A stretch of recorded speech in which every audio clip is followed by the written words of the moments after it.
Hello everyone, my name is Tejas Singh Man and today I am going to tell you how I made my baking soda vinegar powered boat.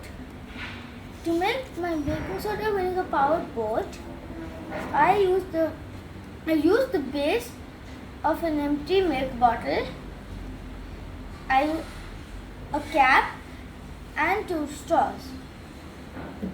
I used sellotape to attach these things to the boat.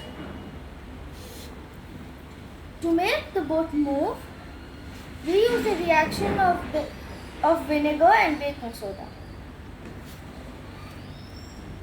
So, I put my boat in water. The baking soda is already in the boat. So now I put some vinegar into the cap where I put the baking soda. Another reaction starts and the boat moves. This is how the reaction of baking soda and vinegar makes the boat move. Thank you.